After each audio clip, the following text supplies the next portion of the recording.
វីដេអូខាងលើនេះគឺជាសាសនាយ៉ាងចម្លែកទាំង8ដែលបងប្អូនមកធ្លាប់បានឃើញនិងជឿជាក់ថាវាពិតជាមានក្នុងលោកនេះពិតមែនទី8ប្រជាជនយ៉ាណូម៉ាមីដែលតែងតែប្រារព្ធសាសនា Indo-Canalism នៅឯប្រេស៊ីលនិងវេនីហ្ស៊ុឡាប្រជាជនយ៉ាណូម៉ាមីដែលជាកុលសម្ព័ន្ធមួយក្រុមដែលរស់នៅក្នុងព្រៃ Amazon ពួកគាត់មានប្រពៃណីមួយនោះគឺប្រសិនបើមានសាច់ញាតិបងប្អូនស្លាប់អីពេលបូជាពួកគាត់តែងតែយកធាតុមកលាយក្នុងម្ហូបឬស៊ុបទុកសម្រាប់ញ៉ាំព្រោះគាត់មានជំនឿថាការធ្វើបែបនេះអាចធ្វើឲ្យវិញ្ញាណអ្នកស្លាប់មានសេរីភាពនិងរក្សាព្រលឹងគាត់ជាមួយយើងជានិច្ចប្រពៃណីមួយនេះត្រូវបានគេចាត់ទុកថាជាការកាន់ទុក្ខនិងការគោរពដល់សាកសព7ប្រពៃណីមួយដែលយករបស់មុតស្រួចចាក់ពីលើខ្លួននៅឯម៉ាឡេស៊ីនិងឥណ្ឌានៅឯប្រទេសនោះគាត់មានកាន់សាសនាហិណ្ឌូឲ្យទៅដល់កម្មវិធីម្ដងប្រជាជននៅទីនោះតែងតែយករបស់មុតស្រួចដូចជាម្ជុលវែងៗទំពក់មកចោះលើសាច់ខ្លួនឯងហើយដើម្បីបញ្ជាក់និងបង្ហាញពីការគោរពបូជាដល់ព្រះជាម្ចាស់ប្រជាជនខ្លះទៀតព្យាយាមស្ពីឧបករណ៍ធ្ងន់ៗនៅលើក្បាលក៏ដូចជានៅលើស្មាកំឡុងពេលដែលខ្លួនប្រាណរបស់គាត់ពោពេញទៅដោយម្ជុលវែងៗហើយដើរចម្ងាយយ៉ាងឆ្ងាយដោយមិនមានការឈឺចុកចាប់អ្វីនោះឡើយដើម្បីសម្អាតរឿងអាក្រក់ចេញពីខ្លួនឯងក៏ដូចជាទទួលពរពីព្រះដូចគ្ន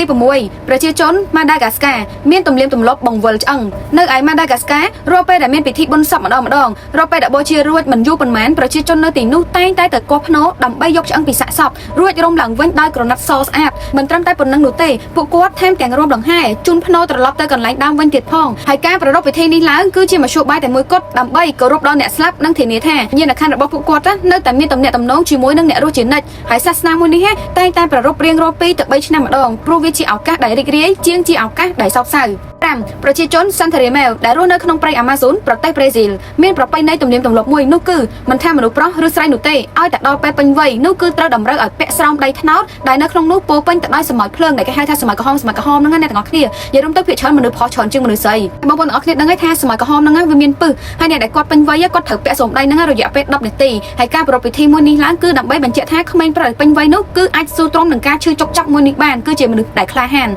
ហើយពិធីមួយនេះតែងតែប្រារព្ធរៀងរាល់2 ទៅ 3 ខែម្ដងគុលសម្ព័ន្ធដានីនៃខេត្តផាភូប្រទេសឥណ្ឌូនេស៊ីស្រីតែងតែកាត់ម្រាមដៃខ្លួនឯងមកខាងចោលនៅពេលដែលមានសមាជិកគ្រួសារណាម្នាក់ត្រូវស្លាប់ហើយការប្រារព្ធពិធីនេះឡើងព្រោះគេជឿថាអាចធ្វើឲ្យវិញ្ញាណក្ខន្ធអ្នកស្លាប់ស្ងប់ស្ងាត់និងបង្ហាញពីទុក្ខសោកនៃការកាន់ទុក្ខដូចគ្នាហើយម្រាមដៃដែលបានដាច់នោះត្រូវកាត់ដោយការចងខ្សែរឹតបន្តឹងរហូតដល់ដៃយើងអត់មានវិញ្ញាណរហូតដល់ដៃយើងស្ពឹកហើយវាដាច់ដោយខ្លួនឯងម្រាមដៃដែលបានកាត់ផ្ដាច់ហ្នឹងគឺត្រូវទៅយករក្សាទៅសម្ងួតដើម្បីទុកជាវត្ថុអនុស្សាវរីយ៍ហើយបច្ចុប្បន្នណាវិធីមួយនេះគេបានហាមគាត់ជាផ្លូវការហើយប៉ុន្តែអ្នកដែលគាត់ធ្លាប់ធ្វើវិធីនឹងពីមុនមករបៀបចាស់ដៃគាត់នៅតែមានស្នាមអញ្ចឹងអូយអ្នកទាំងអស់គ្នាវិធីសាសនាគេគឺសាហាវចម្លែកសាហាវទី3ការបញ្ចុះសពនៅលើមេឃនៅឯទី3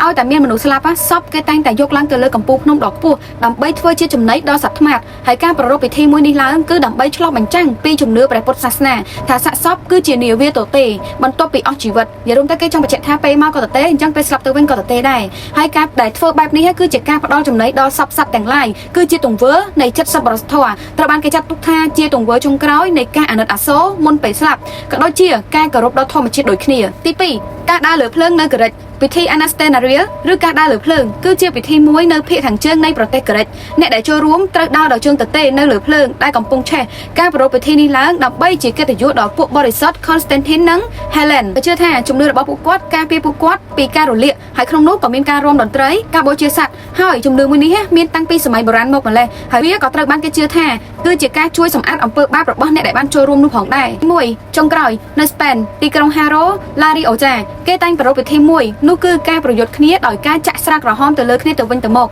បងប្អូនអរគ្នាមើលទៅកន្លែងដែលគាត់ចាក់ស្រាក្រហមហ្នឹងវារៀងតូចចៀតហើយបើចាក់ទៅវាល្អិលអីញញ៉ៃអាចដួសបែកក្បាលតែជាក់ស្ដែងវាអត់មានបញ្ហាហ្នឹងទេហើយនៅក្នុងនោះគេរៀបចំស្រាក្រហមប្រហែលជា 50000 លីត្រដើម្បីប្រយុទ្ធនិយាយរួមទៅអាទី1ហ្នឹងវារៀងហៃសូបន្តិចទេបងប្អូនអរគ្នាហើយអ្នកចូលរួមពិធីនេះគេតែងតែតម្រូវឲ្យស្លៀកខោអាវពណ៌សស្លៀកឈុតពណ៌សព្រោះនៅពេលដែលលេងរួចបញ្ចប់កម្មវិធីហ្នឹងអ្នកដែលត្រូវទៅវិញគឺខ្លួនគាត់ធ្វើមិនឲ្យត្រូវប្រឡាក់ឈុតបែករៀងស្វាយអញ្ចឹងនៅពេលដែលឈុតសត្រូវស្រាក្រហមទៅឈុតវាទៅដូរពណ៌អញ្ចឹងទៅដើម្បីឲ្យគេជឿជាក់ថាគាត់បានចូលរួមកម្មវិធីមួយហ្នឹងពីមែនខ្ញុំនិយាយចឹងសាសនា8ហ្នឹងគឺចម្លែកសាហាវខ្លាំងមែនតើហ្មងនិយាយខ្ញុំសំណាងហើយដែលកើតមកជាកូនខ្មែរមានប្រពៃណីមានសាសនាមានទំនៀមទម្លាប់ត្រឹមត្រូវល្អជាអត់ដូចសាសនាផ្សេងមិនថាសាសនាគេអីទេតែគាត់ថាចម្លែកខ្លាំងណាស់បើសិនខ្ញុំកើតចំតំបន់ណាមួយនៃតំបន់ទាំង8ដែលខ្ញុំបាននិយាយហ្នឹងគឺដឹងថាខ្ញុំយំហ្មងជាពិសេសអាសាសនាដែលលុកដៃចូលអាសូមដៃថ្នោតនោះហើយសាសនាកាត់ម្រាមដៃខ្លួនឯងចោលនេះអូយថ្មីខ្លាំងណាស់ជឿចុកចាប់ខ្លួនប្រាណហ្មងប៉ុន្តែ at least វាគឺជាសាសនាមួយដែលគេគោរពពីដើមរហូតមកដល់បញ្ចប់អញ្ចឹងចុងក្រោយបន្ទាប់ពីអ្នកទាំងអស់គ្នាបានស្ដាប់សាសនាទាំង8ហើយបើសិនជាគេចង់ឲ្យបងប្អូនទៅ experience សាសនាទាំង8ហ្នឹងអ្នកទាំងអស់គ្នាទៅអត់អញ្ចឹង comment ខាងក្រោមទាំងអស់គ្នាមកបើចង់ទៅ experience សាសនាមួយណាមួយ